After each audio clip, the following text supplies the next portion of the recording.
There's a practice in some parts of the world known as forest bathing. When you become too polluted by the outside world and the stresses of the everyday rat race, just go to the woods. During an especially tough week, I decided I should go seek out a forest of my own, the Ocala National Forest. So I got in my Ford Fiesta, ready for adventure, hit the road, drove a long way to get there. The Ocala National Forest.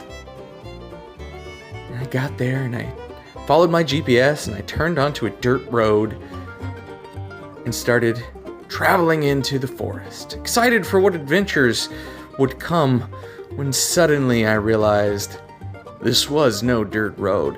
This was sand. And this is where it started to get bad. As I continued to make all the wrong decisions, my car ground to a halt, and here I was stuck. Oh.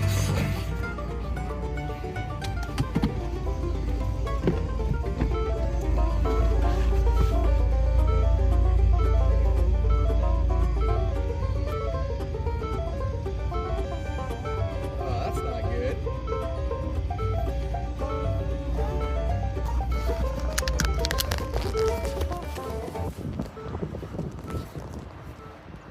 Well, as soon as I turned off of the highway, following my GPS, the Ocala National Forest,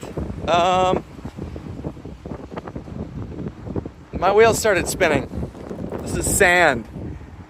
I'm gonna have to try to get turned around and get out of here. First, I'm gonna have to see if I can dig myself out.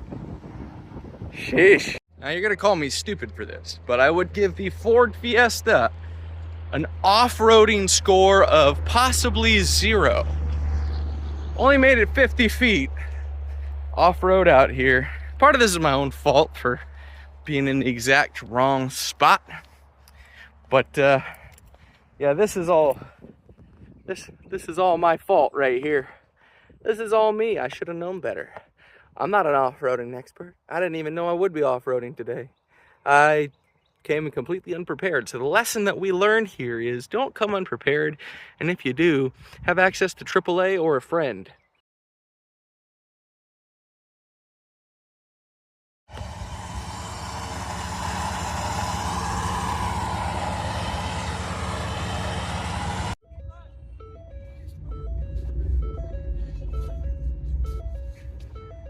What's that? Now I got this guy in a very incredible, whoa. Well, my new friend Curtis over there helped me out of that jam.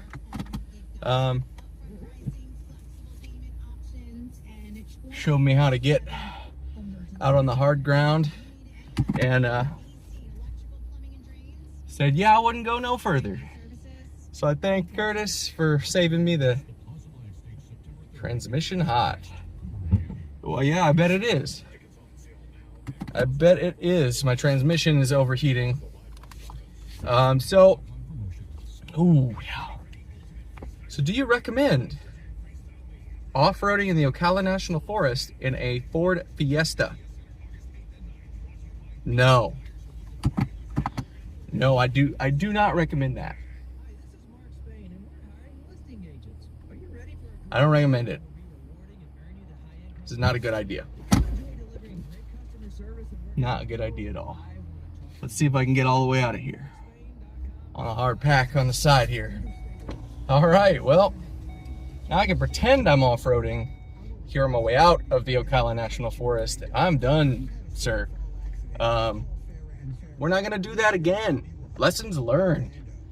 Thank you, Jesus, for the kindness of strangers, and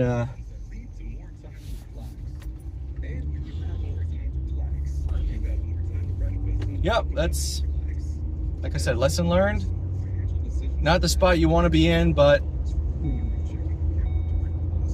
it is what it is. Now I gotta go get some gas and let the transmission cool down a little bit, so. Thanks for tuning in. Ocala National Forest, not for beginners. Not for the unprepared or the uninitiated. It's not something you should do just on a spur of a moment lark, which is what I was doing. I just decided I wanted to come see it. Now I've seen it. I've seen enough. I think you need to know exactly where you're going and exactly what the challenges are, plan it out before you get there. My first time doing something like this, and my last time doing something like this, I'll tell you what. So if you're coming out here and you're gonna visit the National Forest, be prepared. Maybe come in a vehicle with 4-wheel drive. If you're gonna do any off beaten path exploring, or even just following the GPS like I was doing. GPS told me to take a turn, I did. I wasn't looking far enough ahead. Just know where you're going out here, or else you're gonna get stuck. So, there you go. Hope you had a good laugh at my expense. Those of you who know better, this wouldn't have happened if I'd been driving my Cherokee, but I was not driving my Cherokee. I was driving a Ford Fiesta. Do not go off-roading in a Ford Fiesta with no recovery gear available unless you want to wait a long time for AAA or depend on the kinds of strangers. All right, that was that. Bye.